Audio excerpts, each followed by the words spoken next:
Hey investors, Chris Lopez and Jenny Bayless here. We have your November 2021 market update for Denver and Colorado Springs. We're going to go through the market stats on there and also just some higher level thoughts on the economy, inflation, and investing in markets. And we'll also be talking about Pueblo a little bit as well. So I think everyone knows my co-host Jenny Bayless, and I'll warn everyone, Jenny's voice is not 100% today. So Jenny's waving from you at the microphone. She'll be chiming in, but we're going to keep her voice to a minimum.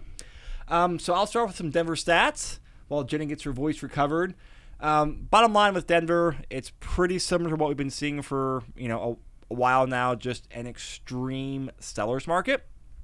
I'd say the biggest thing is just that our active listings have just plummeted this month in November. A year ago, they were at about 3,400 active listings. Last month, about 3,400. This month, we're about 2,250. So that's a 30-some% decline from year over year. So just horribly low inventory. And I think you guys know, you've heard us talk about the stats here in Denver, $15,000, $16,000, $17,000, 15 to 17,000 homes and properties on the market makes it about a balanced market. We're right above 2,000 to give you that context on there. So just a very much an extreme seller's market. And since we have that high demand and low inventory, we are still seeing that price appreciation. The average close price in Denver in November was about $629,000 and a $540,000 median price. Year over year, it's about 15% from where they were and up a couple percent from the previous month. So again, it's the same trends we talked about, and boiling it down to very basic supply and demand. We are seeing prices jump. We're also seeing rents jump as well. We've talked about that in some other markets or some other podcasts, and we're still seeing strong rent increases as well. So low inventory, seller's market, prices are increasing. Interest rates are probably going up a little bit soon, but buyer demand out there is still super strong, even in this quote-unquote slower time of the year. So Jenny, what's the Springs like? Same thing, different scale. Going off of the active inventory piece, we're actually down 27% from last month. Wow, really? Yeah, so 809 active to 590, which is outrageous. Yeah, and me and Leah were joking that it's starting to feel like the spring again. Like we're just getting totally outbid, crazy bids again. I have one buyer and we've gotten outbid $40,000, $50,000 multiple times. Oh my goodness, this back to springtime frenzy again. So I think a lot of it has to do with just still there's a lot of buyers out there in the market and there's just nothing coming available for sale. So I think that's one of the major contributors to that. Yes, and I mean, I think also, too, everyone's hearing interest rates will rise next year. I have a feeling that's motivating people to go out there and buy before interest rates go up. Yeah. And let's kind of, we can sit here and write off a bunch of market stats, but, all the details are in the show notes, and, I think everyone has a gist of the market at this point, just it's highly competitive.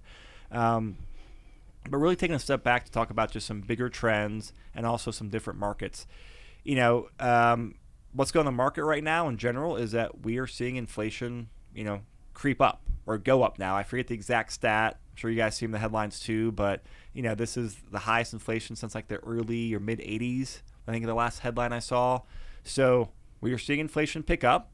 Maybe it's temporary with all the supply chain stuff. Maybe it's not. I don't really know. But I know, hey, it's at least picking up some right now.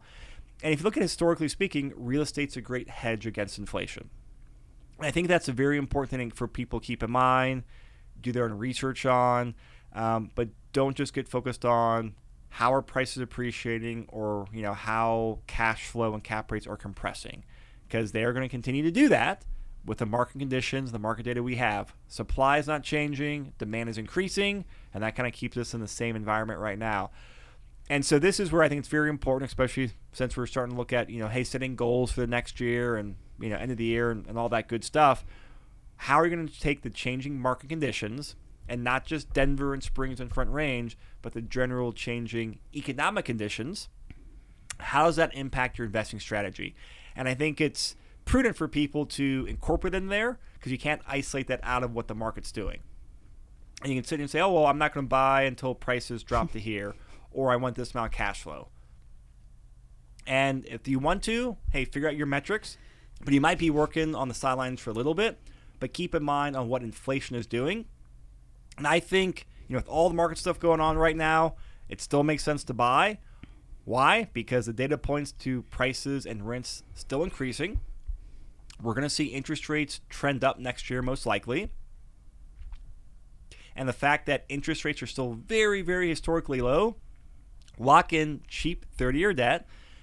That, since it's below the cap rates right now, it's a great hedge against inflation. So that's very much like a bigger level trend I want to keep people focused on, because that's how I invest in business and investing. I look at very big macro trends. I don't get too worried on details, as people have probably realized over the years. But that's a very big trend that's materializing, and I think it will be around to stay for a bit. So very important thing to keep in mind. We'll be doing more content out here, but also do your own research to figure out how that's going to impact your strategy is a big thing I want to leave with our listeners today. Jenny, I know your voice is limited. Anything else you want to add on to there? Nope, I think you said it perfectly. All right. And then the last thing I want to, highlight and start talking about is, we've done a few podcasts now on some deals in Pueblo. We are going to publish a couple of those podcasts to the Denver Real Estate Podcast, but the majority of those are going on the Colorado Springs podcast. And, something that I realized is that many people don't know that we do have a Colorado Springs real estate investing podcast. Name says it all. It is dedicated to investing down there. And Jenny and Leah, they are doing deals in Pueblo. Leah's from Pueblo. She knows the market. And so we are doing a lot more deal analyses on there. So we are I want to bring that to everyone's attention that we are doing more markets. We're doing more deals, but they are also across different podcasts. Because as the market changes, investors with $50,000, they have different options now than they did a couple years ago. And what we're seeing more and more a trend of is Denver is a very hard market for single-family rentals unless you want to do like a room-by-room or an Airbnb or medium-term rental. Those we can still see relatively strong cash flow on, but they are different business and management types than doing a long-term traditional rental.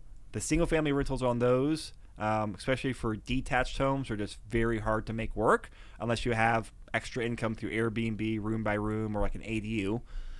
So more and more people are shifting down to Springs. And as that, the Springs market is getting tighter and hotter, we have more people starting to shift down to Pueblo. And that really comes down to just based on the amount of capital they have. So one of the podcasts we have coming out, I think it'll be after this market podcast drops. We do a great case study of, I think, a very typical scenario here in Denver where we have a homeowner in Denver, owned for a couple of years, their primary residence. They have had increased equity, and now they're taking that equity to go out there and redeploying it.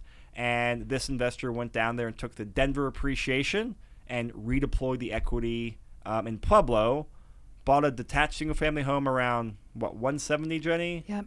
All in for about $50,000 or maybe a little more than $50,000? A little more, but... Little more with some closing costs and repair costs? Yep, exactly. But I think that's a really good illustration of someone having her cake and eating it too. Yes. In this market. So, yeah, with the Denver and Pueblo piece of it. So as we start doing these market trends, we want to keep doing the stats. We want to give some higher level trends and just a better job helping people figure out some asset classes and markets in there. So if you guys have questions, reach out to us. If you have scenarios you want to, reach out to us. We're going to do more of these on the updates.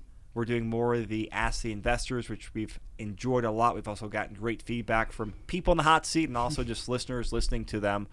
So please pay attention to those. But most importantly, if anyone out there has questions, whether you're a brand new investor and you're looking to buy a rental, or you're a brand new house hacker, or you have an existing portfolio, reach out to us. Jenny and I, that's something we really enjoy. We spend a lot of time helping figure out, hey, what's a great strategy? Because you have your strategy, you have your position, your cash position, your goals. That is in one bucket. The Denver market, the Springs market, the Pueblo market, those are all in different buckets.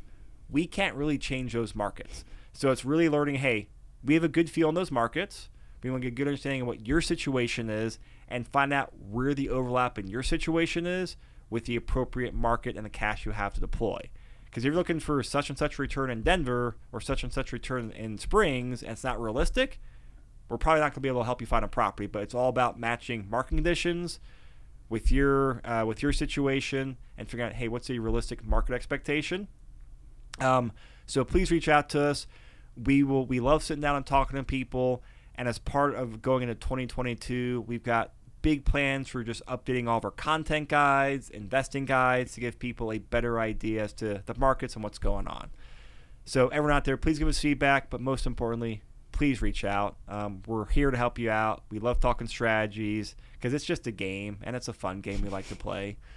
Jenny, that's all I have. Are you good? Yeah, I mean, just to kind of tease Pueblo a little bit, Leah closed 3 properties in the month of November in Pueblo, one being the property that you alluded to with the Denver investor, one being a Denver investor that's completing a BRRRR, so that'll be really fun to chronicle, and then the third one being a local Pueblo person that lives down there buying something for her father. So a whole different slew of options down there. It's kind of exciting. Yeah, I'm excited because this is like, I know very little about Pueblo, but I get to learn a lot from what you and Lee are doing. So I love it. So thank you guys. Yeah. All right, everyone. I mean, that's it for the stats. Check out the blog post for all the exact details. If you have questions on the market stats, investing strategy, portfolio optimization, reach out to us. That's what we are here for at the Envision Advisors. So everyone, thank you. And Jenny, thanks a lot for doing the podcast, even with your voice on limited duty. We appreciate it. Thanks, Chris.